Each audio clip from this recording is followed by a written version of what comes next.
we all know Darryl D'Souza's story of recovering from 14 years of sickness and suffering within 1 year of using integrated natural therapies. And this has inspired thousands of people across the globe to lead healthier lives. His book, Become Healthy or Extinct, finds readership in close to 200 countries now. Darryl has devised several disease reversal programs that he does through workshops all over India.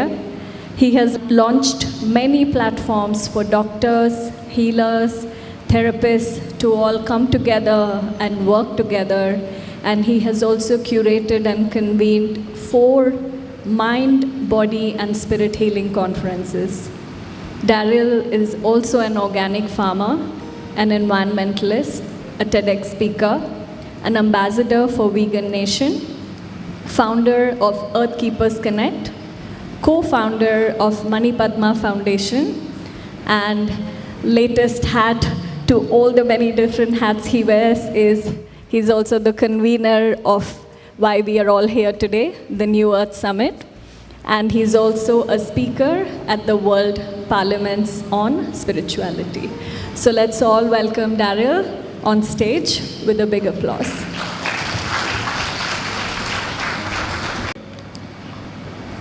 About the New Earth Summit, and especially the wordings. So, it has been over 5 years now that I have been actively involved with different groups in Goa. First, actually with our own group, Earth Keepers Goa, in 2012, starting 2011-12, where I was more actively involved in mind, body, spirit medicine, which was integrating the modern medicine with alternative therapies and complementary therapies and the ancient healing sciences. So the focus at that time was for individuals and people and society to be working on healing the physical, mental, spiritual aspects of the being. It was just after I spoke at the first World Parliament on Spirituality in December of 2012. And if any of you recollect now, that was a special time, which was called the time of the apocalypse, and the big predictions of December 2012, Mayan calendar, and all of that. And at that time, what I spoke about was achieving balanced levels of evolution. And my talk was based on that there are people who gravitate more towards the physicality of the body, physical fitness, endurance, diet, and all of that.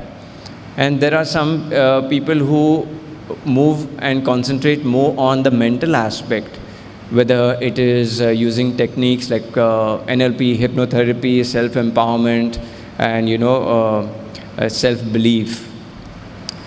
And another set of people more towards spirituality, towards understanding the cosmos, God, followers of spiritual teachers, yogis. And at that time I had shared that because I could see in the world that there were kind of conflicts between some of these philosophies and groups. Even now at a personal level, even till today, that if you have more experience and prowess or greater physical health, then people generally talk more about the physicality, and they talk less about spirituality and the mental aspect. And at that time, I was just sharing that true progress for human beings is when every single human being is balanced in mind, body, and spirit. And I said that we are having a lopsided evolution. And some details in my presentation at that time were where I said that unless the physical body is healthy and fit, it cannot really maintain through the endocrine glands, the different energy centers in our body, what we as Indians with ancient science know as chakras. I said, unless we work on the physicality first, our body is not going to be able to house all those organs and the endocrine glands and the balance between your spinal cord and your brain and all these chakras to have a further development in the mental and spiritual aspect. Because I could see that a lot of people in their minds, they thought they were spiritual and they were very, very self-empowered. But in their physicality, they had limitations and sickness and chronic disease. And from that, the movement came, at least from my own thinking, that I should work first on the physicality. And so in 2012, I started in Goa. I live in my ancestral home in Kandolim. I'm a Goan. But I've lived most of my life in Bombay and earlier years, few years in Pune when I did engineering, then in Dubai on work. And I came back to my homeland in 2010 actually. So by 2012, I started working in this field, and so because I was active, I started getting together doctors, healers, therapists, and that community was flourishing a bit. And we did two of what we call CMSE conferences, continued medico-spiritual education conferences, which were about healing the mind, body, and spirit. And in fact, I see today at least one speaker, and another speaker is going to come on later today itself, who were part of the CMSE right from when it started in Goa. And as time passed, and many of you all would have experienced in Goa, the emergence and the activity and activism of the environmental groups. It's really reaching a high point now, and it really started 4-5 years back. And so over this period of time, even I started getting involved because I felt that healing of the human body is not just limited to the self. So I saw that limitation of the CMSC conferences, that they were only talking about your own self and how you take care of yourself and the body. But the self is sustained by what kind of food you eat, where does that food come from, what is the quality, and then it reflects into what is the kind of soil. If you don't have real good soil, you are not going to get good nutrients into plants, and those nutrients are not going to come natural, organic, whatever you call, into our body. So then the scope started expanding. What about our soil? What about the groundwater that is feeding that soil for our plants? So that's how I started becoming active, and I became an organic farmer. 4 years back, I did my first paddy field in Kalangut, and then I started growing every year around my own house. I just have 200 square meters, but I'm growing close to 20-25 vegetables in a multi-cropping style, which is, permaculture-based principles. And then normally you integrate the environmental aspect automatically comes in with the pollution and the air. So the New Earth Summit has come from that experience, and in our own groups, and all the activism that's happening, I could see that each group was focusing on a particular area, whether it was environment, some guys on environment, some guys in farming, and some for my friends in veganism, healthy diet, saving animals, and then some people purely on the physical aspect. And I realized that working in silos is never the complete solution. Because if you want good health, good mineralization in the body leads to good immunity, and good immunity leads to a healthy life without sickness. But good mineralization in your body can only come from good mineralization in your plants and in the soil. So this is the interconnection that you will see in this summit, and why it has been curated in this way, because they are interdependent. I had a very deep discussion with some of our speakers who will be coming tomorrow about organic farming. And they mentioned to me that, we've done permaculture convergences, and we've done, 200 presentations. And when we look at in Goa or in other places, and after their feedback was after about 2-3 months, people just come and hear all of that, but after 2-3 months, we don't see new organic farmers in Goa. If for the whole 3-4 days, let's say 200 people came, we would assume that at least 50 of them would get into farming. But after 3 months, we would say that not even more than 5-6 guys, new farmers in Goa. And my reply was, the thing was with these conferences, you were only preaching to your fraternity. Fraternity means people who are already in the field. And so any new people who came in, inquisitive about organic farming and wanting to do something in it, they probably came in because they had some, ancestral land that was there. They retired from their normal jobs and they wanted to have a country life. And so they thought, let me do permaculture, let me do something good for society, let me do something good for my family. And after they learned the course, they went into 1-2 months into the field and tried to do it. And then they came up with problems that they could not imagine. Oh, my soil doesn't have the minerals and nutrients. I have to do this to my soil. Oh my gosh, so many acres I have to fence. Is that the cost? And if I'm trying to sell, there's not much, people in the market picking up. So after 2-3 months, these guys just, hung up their socks and they say, it's not so easy to do it. And I shared one experience of mine that last year there was a TEDx event, What's on Your Plate? And where I took people, there were 10 teams in different parts of Goa, and each of us on the same day, we took our audiences into different cycles of growing your own food, healthy food. And from 9:30 in the morning to 1:30, I took my audience of 35 people around my house and explained all the stages from seed to growing to, to manure, to watering systems, to harvesting, to natural herbicides, and all of that. And after that, then we made a WhatsApp group because these people said, we want to learn more and, all the details. So I made a WhatsApp group and it started with 35 people.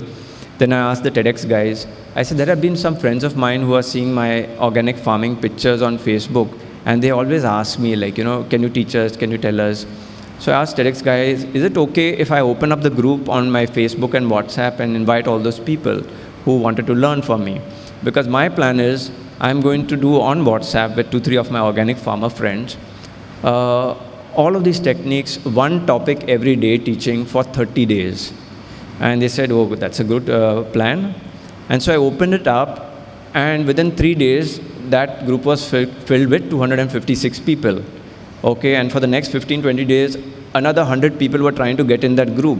But they could not because it was just one group, and we decided not to make 2 groups because of the teaching, to multiply it. I mean, we could do the teaching on both groups, but different discussions would be on different groups. So we started, and that group is still going till today, and it's full always. After some learning and too much chatting on the group, some people leave, like you all know, but new people are just coming in all the time. Okay. So what I shared with these guys in organic farming is, the people who came who want to grow food are all of my friends who I have been teaching since 2005 how to become healthier with healthy food. So they are the new people, and that's the people in the group. So the new entrants into organic farming are the people who want good health, and the people who have been sick and who have reversed their illnesses with healthy diet, vegan food, and all of that. So if you want to see more guys doing organic farming in Goa, you have to teach the public in general how they can reverse high BP, cholesterol, diabetes, everything what we'll cover today.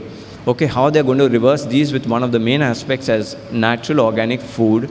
And if you can't get it in the market, like what was the situation in Goa and still is, then teach the person how to do it at home. So people in our groups are people who can even are just keeping 3 pots in their house and starting. Right from that to people who have got 1 to 10 acres also with a labor force. Okay, so I said if you want more guys in organic farming, you better do more conferences on how to make food your medicine. So that's why, this is an example of how today's day, and whoever learns how to, in today's, all our presentations, how to become healthier with healthy food, they are the people who will really take it seriously on getting into the organic farming space.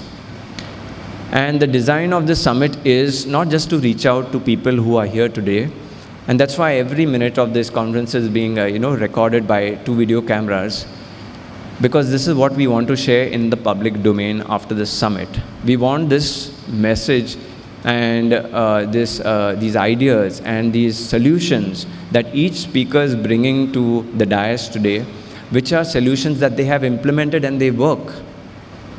So we are trying to take this to the masses in Goa.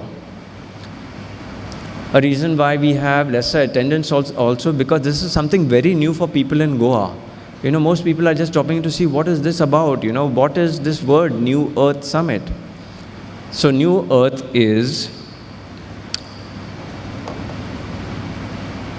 the things that we desire to see in the world, and the problems that we look at, and the effort that we put into resolving that problems, into making our place, or let's say at least for starters Goa, a more clean, green, eco-friendly, self-sustained, local economy by the people, for the people. So that's what we are trying to do through this summit. And I wish all of you a wonderful time and hope you enjoy our presentations. If you're going to miss some of what is happening today or any of the other days, you can always get in touch with our team after the summit and get the recordings. So this is the mission and vision of the New Earth Summit. It's trying to create a healthier, newer version of ICL. Can we make a small piece of New Earth in Goa? You see, can we show people, and this is what the summit is about, how can we showcase all the solutions to the public where there can be unanimous agreement on, these solutions, and unanimous agreement allows and facilitates quick implementation. So that's the whole energy and idea behind this. Thank you, ladies and gentlemen, for your hearing. Yes.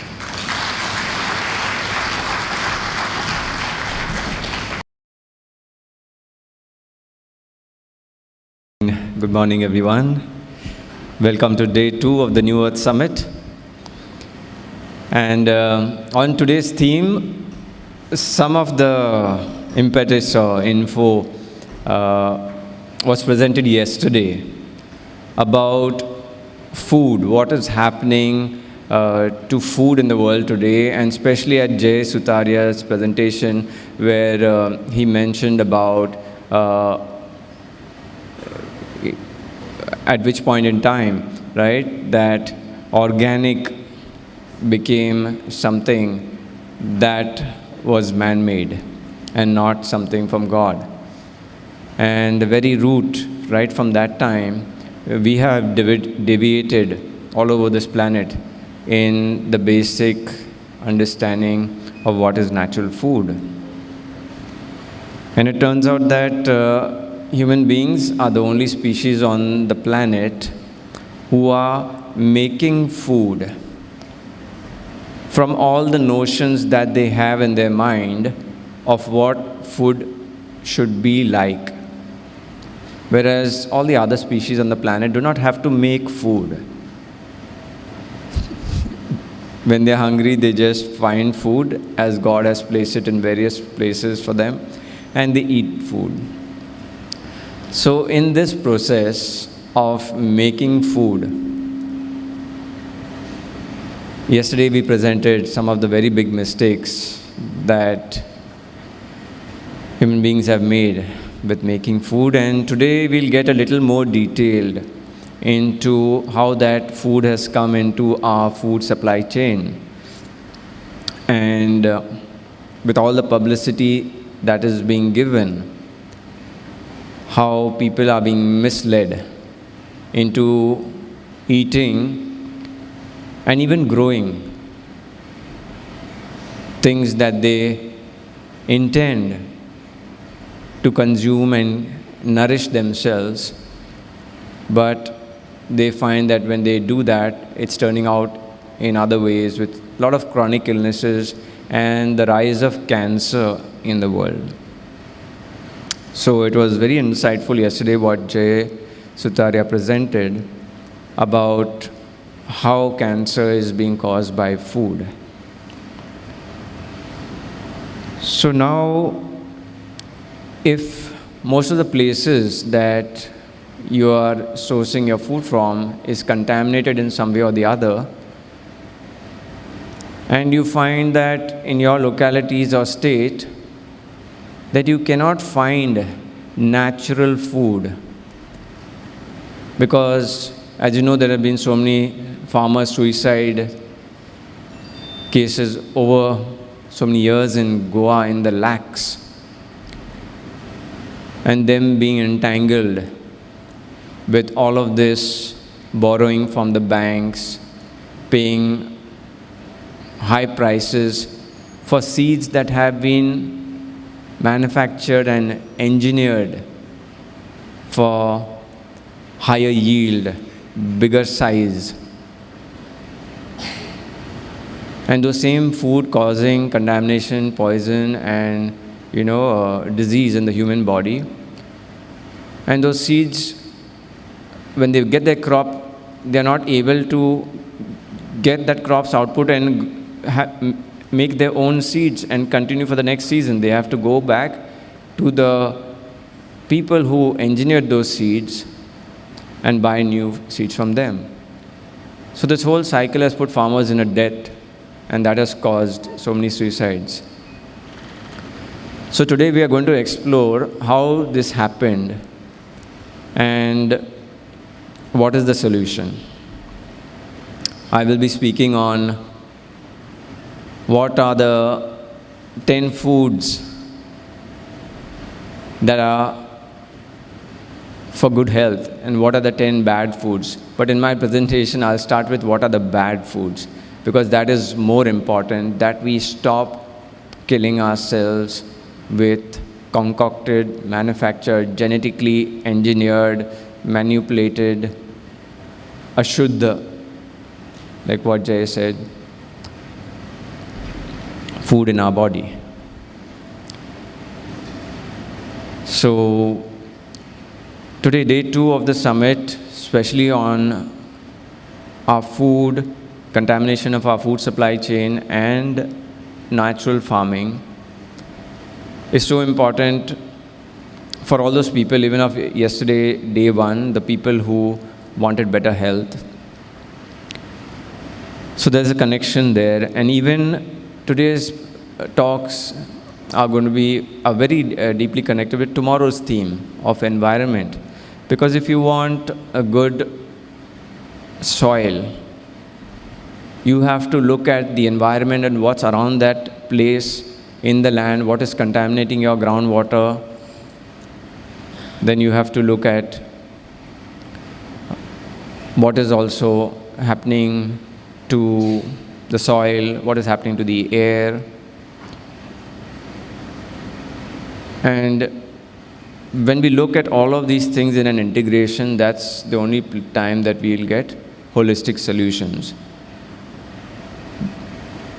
This summit has all these 3 aspects together, because just doing work on one aspect of health, like I was doing before, it did not explore and show the connections to people, how health is connected deeply to food and to your environment also.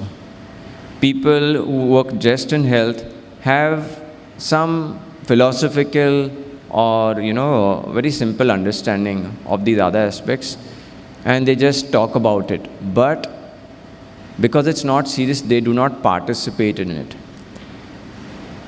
So I will also be sharing about how some of our food choices have contributed to a huge carbon footprint on the planet, a huge amount of garbage, and many other problems that are affecting the entire planet. So I feel that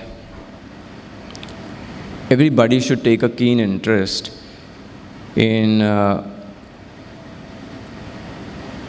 making their own food.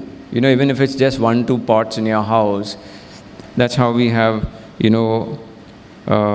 group of 200, 300 people now who are just trying out. And today's presentation by Karan Mandral is so important because it teaches you right from the stage of 1-2 pots in your house, right, to your land around your place, or to a much bigger location or a homestead size of farming, how you can all do it in very simple steps. He will also share the places where you can get seeds, where you can get soil, and all of the things. So we're trying to enable people who are really concerned about food and who want to eat healthy food and they want to try it themselves. Today we'll be sharing all of that, how each one of you can do it. And with a little bit of practice, we have people in our groups who have just been doing this for 3-6 months around their house, and they have been so successful in it, and they know the technique. Now they are taking up farming on their ancestral plots, and then they're trying to get into the business of farming by funding it or make it a business. So it's difficult to just jump into the business full-fledged of organic farming, but when you start in small scale and you get the ropes, then you can slowly know how best it works for you. So yes, without further ado, I open today's session to this wonderful topic. Thank you.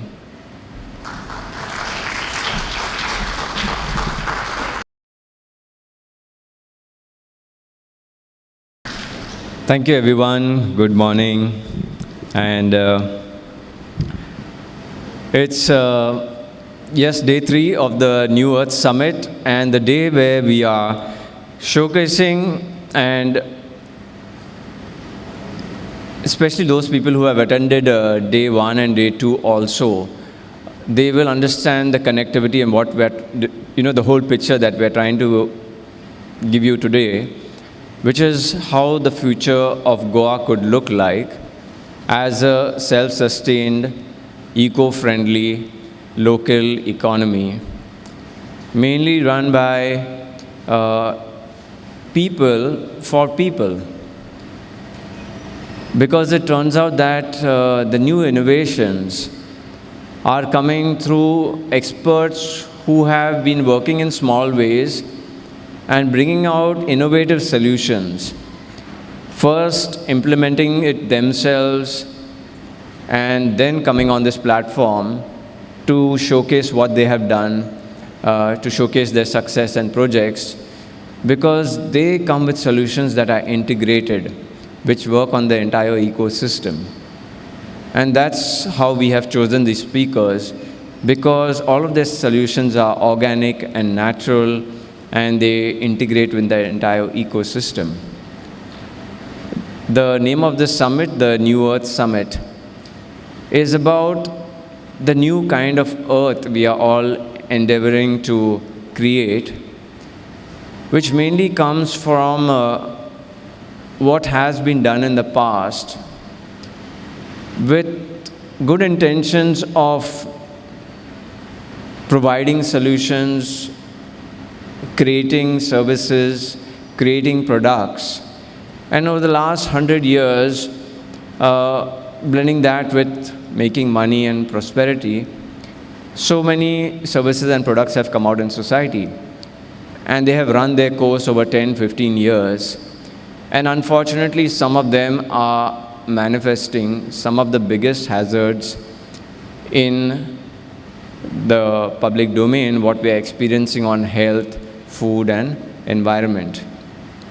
And so because that is the case now, and we are seriously suffering in all these three domains, and Mother Earth is too. And we can see that it's going downhill and affecting us personally. So then comes a time where the thinkers put on their hats and try to look for solutions that are, taking care of these problems. So they are all new solutions, and we have curated all these 3 days together because all of them are interdependent domains. Although people think that, we want to do work on organic farming and that's a focus area, and you have all the conferences and, seminars happening on organic farming. And I have done, like you've heard in my bio, 4 mind, body, spirit healing conferences. Those were wonderful conferences. Some of their recordings are still there online on our YouTube channel, and most of the presenters and speakers for 2 of the summits that were in Goa in 2014 and 15, which were called Continued Medico-Spiritual Education.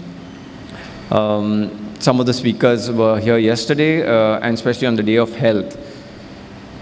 So we had wonderful things to showcase and present to the public, and after the summit, a lot of people got engaged with integrative mind, body, spirit medicine and got healing and cures for themselves. But I realized the limitation that was mostly about healing the self. So people were working on meditation, self-empowerment, what they were eating, and energy medicine, curing all of mainly things with the self. But the self also depends on food, and food depends on from where it is coming, and that depends on the soil and what you are doing with the groundwater. What is the condition of groundwater in Goa, and how this, all the septic tanks are contaminating groundwater. So health is not something that is just, you can be concerned just with yourself.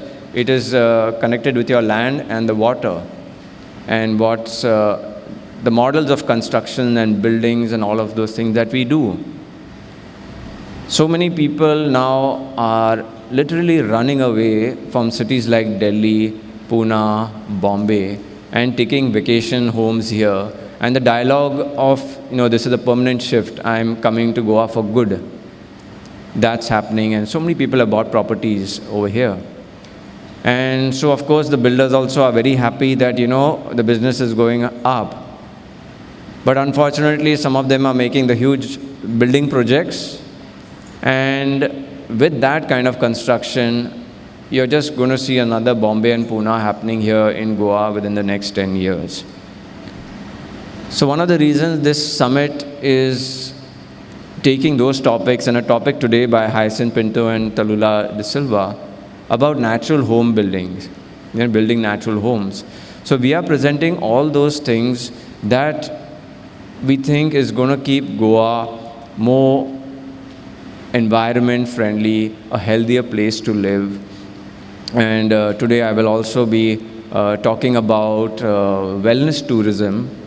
Yesterday I spoke about, day before yesterday I spoke about the integrative model of healthcare, where I just shared some insights of how people from villages, when they don't get natural integrative cures, or when their education is not good enough, that they do the wrong, they inculcate the wrong practices, they have kidney stones, then they are on dialysis, and then after,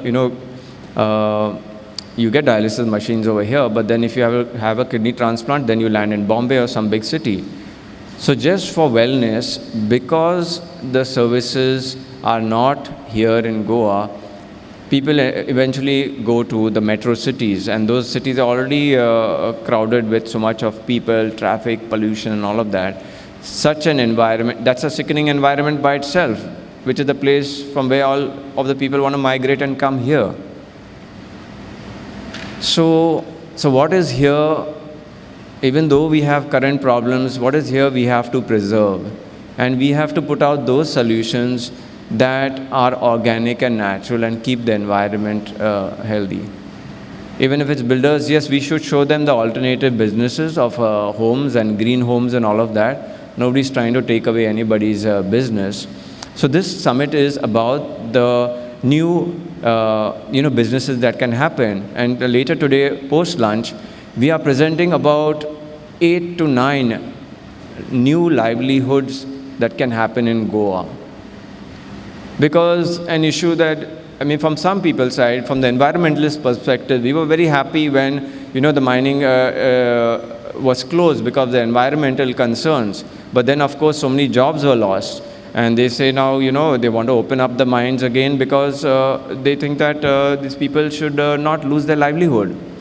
And so that was a very clear focus point on, we have 3 people, inputs from 3 people making that presentation today of these 9 livelihoods. Because that is the solution. If people are losing jobs in a space that is creating a hazard, then it is our duty first, before opening our mouths, to say that you guys stop doing this, because they are, after all, human beings. So we have to create alternative livelihoods. And you will see out of 9 of those livelihoods, about 6 of them, even a mining guy, they can learn the skills and be ready to give services in 3 months.